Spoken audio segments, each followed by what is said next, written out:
Well, one solution would be to help out and hand pollinate these flowers yourselves. And I just talked about the two different flowers, so you'll need to know what is what. Let's look in here so you can see the anther, which is going to have the pollen. So right in here, this is the anther.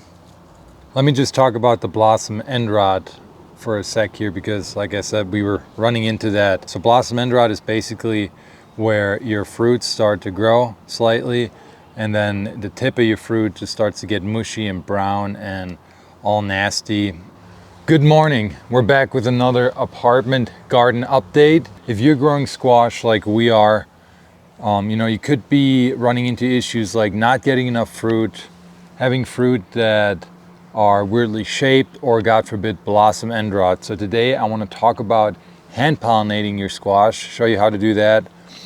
Talk about blossom end rot a bit more in detail, because we were running into that a few weeks ago, and then I'll go around and show you how everything is flourishing and hopefully even harvest a little bit. So let's talk about hand pollination first. If Lindy wants to come in quick with the camera, I'll show you these flowers. I do. I want nothing more. Okay, let's talk about the pollination issue with squash first. So here I have a squash flower. It's actually a male flower. You can see that because it has one stigma inside here. It's called an anther on the male, and on the male flower, and in a stigma on the female flower. We'll get to this female flower in a bit here, but proper pollination by pollinators is needed for your squash fruit to grow properly, and there are two different flowers. So the pollinator needs to come in, get the pollen from this male plant flower, and move it over to the female flower. But in some cases you might not have enough pollinators around, or your plants might have male and female flowers at different times, which can all add to the problem. So what's the solution? Well, one solution would be to help out and hand pollinate these flowers yourselves. And I just talked about the two different flowers, so you'll need to know what is what, but I'll blend in some videos, close-ups, but the female flower will have a little fruit on the bottom, whereas the male flower will just be on a little petiole, like on a little stem. And you're going to want to take Q-tips or a paintbrush. We have Q-tips here now, or you can even just cut off the male flower, take that little stem on the inside of the flower out, the anther that has the pollen on there, and use that to hand pollinate. Back here we have our female flower, but we just realized that we only have one female flower today, and it's on this round zucchini, but there are no male flowers on it. So I got a male flower from another round zucchini plant over there. Sadly, it's already closed up for the day. And usually I don't want to take these off necessarily, because you can just do it with a Q-tip. In this case, since this one's already kind of getting past its prime, I decided to just take it off. And let's look in here so you can see the anther, which is going to have the pollen. So right in here, this is the anther, and it's got a lot of pollen. That's what the pollinators are going to fly into and grab. So you could now just use this kind of as a paintbrush and pollinate the female flower, or you could still use your Q-tip. In this case, since I have this now, I'm just going to use the male flower. I'm just going to go in and dabble on it, get that pollen in there, and help out with that pollination. Make sure I get as much on there as possible. So I'm just going to touch it in multiple areas, and that's really all you have to do. So now this is pollinated, and the fruit will hopefully grow properly. So we're actually a good example of what could happen in your garden right now, and that is that there's a ton of male flowers in our plants right now, but only that one female flower. In that case, you can maybe fertilize a bit more. We talked about that in our previous video with a high phosphorus fertilizer that's going to encourage some more female flowers, or just flowers in general and fruit production. But I think for us today, it's just happens to be that a lot of the female flowers already maybe got pollinated, or, you know, shriveled up now. A lot of them already have fruit on there, and I'll show you that at the end of the video. But that's all you really have to do to hand pollinate.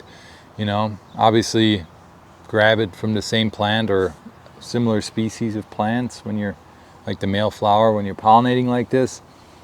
And that should really help out and help you with better fruit production. And then also hopefully, you know, if you're putting a lot of these pollen on there, you should get pretty nicely formed fruits.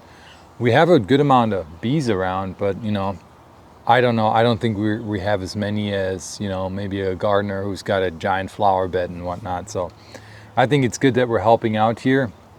And one thing we were running into a few weeks ago is blossom end rot. Let me just talk about the blossom end rot for a sec here, because like I said, we were running into that a few weeks ago. So blossom end rot is basically where your fruits start to grow slightly, and then the tip of your fruit just starts to get mushy and brown and all nasty, and the fruit just stops growing. And at that point you got to take your loss and just cut that fruit off and, you know, toss it into your compost or whatnot. And there's a few things that could cause it, one of them being improper pollination. So helping out, you know, with pollination like we just did here by hand pollinating is one way, from what I was reading, that you can kind of help with that blossom end rot. Another reason could be, like why you're getting it, could be because there's not enough calcium in the soil, or not enough calcium uptake by the roots of the plant, because that calcium is needed to build proper and healthy fruits. I couldn't find any calcium soil tests anywhere around town, and I didn't have time to send in a sample now to a lab or something like that. So I don't know if we don't have enough calcium. But I looked up into it some more, and people were saying you want to be careful. You don't just want to add calcium, because what if you already have enough calcium in the soil and it's just an uptake issue? And the uptake issue usually comes from improper watering, or just not a consistent watering schedule. Now, we were watering every day at the same time, but there was a period a few weeks ago where it was super hot, and then we had rain showers really inconsistently. And I went to our local garden store and talked to people there, and a lot of people were having the same issue in their garden with tomatoes. Blossom end rot is common with tomatoes too, and squash. So, you know, everyone was telling me that it's probably just the weather conditions right now. So we just kind of waited and, you know, took off those fruits that weren't growing right, that had the blossom end rot. And now, a few weeks later, the problem just kind of fixed itself, honestly. We didn't do anything. But, you know, if you are having it, blossom end rot, definitely, if you have the opportunity, get that calcium test to see how much is in your soil.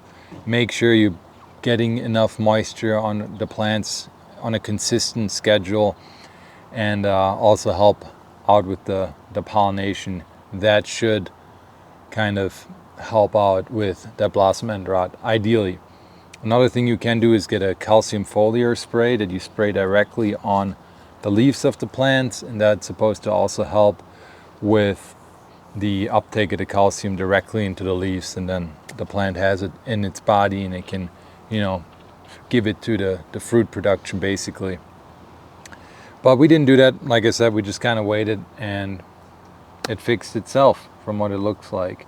There's still a few. I see one that has a bit of a blossom end rot here, but for the most part our fruits, I think, are looking pretty good right now. Okay, now let's do a little checkup so you guys can see, if you've been following along with our garden project here, so you can see what fruit is growing. Up here we have our peppers that we got from a friend. We're actually not 100% sure what type of pepper it is, but you can see there's lots of peppers on here. They're beautiful. Can't wait to harvest some of those. Hopefully they're not too spicy. Mm-hmm. But those are doing really well. We've got another one of those back there on that tomato plant. Oh yeah, back in there. Then here we got our acorn squash. You can see that's a winter squash. He's so cute. Lots of tomatoes are growing. These are golden cherry tomatoes. We've harvested a good amount of those already. Yeah, this one plant, for some reason, likes this pot. The rest of the cherry tomatoes so far have not actually turned color, but that one has. Yep. And then we also have some big tomatoes back here that are doing pretty well as well. Here we have our yellow squash. You can see there's one on there right now that I'm gonna get. There's 2 more back here, and there were 2 more on here earlier, but Lindy got excited and already harvested them. So those are already in our squash basket inside. Sorry, guys. Nice yellow squash. This year we're trying to not let them get too big, so they're much more tender that way. And here we have our Fisher winter squash. These still have to go quite a ways, and like I said, it's mid-August, so I'm hoping we don't get any snow until like beginning of October, so these can get the full September still to grow nice and big. We got some more on here, some small ones, and a lot more coming. And then right here we have our round zucchini, which we've shown in another video before. Here's one that's actually got some blossom end rot or something going on. This one I'm going to take off. It's just not going to go anywhere. Let's take a second for this bee. He looks so happy. Bunch of pollen on him. Yeah. Great job, buddy. Thanks. Don't even have to hand pollinate. And then here we have another round zucchini. Let me get that off. Nice. These have been doing great. We've gotten a lot of these so far. Especially from this one plant. It's like our superhero plant. I think we've gotten probably 6 to 8 off of this one plant alone. So that's it. Little garden update for you all. I'm happy with how it's going. I think it's thriving. It's definitely a lot better than our last garden, which I'm pretty pumped about. So yeah, if you are new to our channel and you haven't seen any of the other videos yet, go back, because we have most of the journey documented, you know, from getting the grow bags ready with soil, amending soil, to planting the plants and fertilizing and everything along the way. So hopefully we also get a really good winter squash harvest, which will of course show you when it's time to get those squash. Thanks for watching.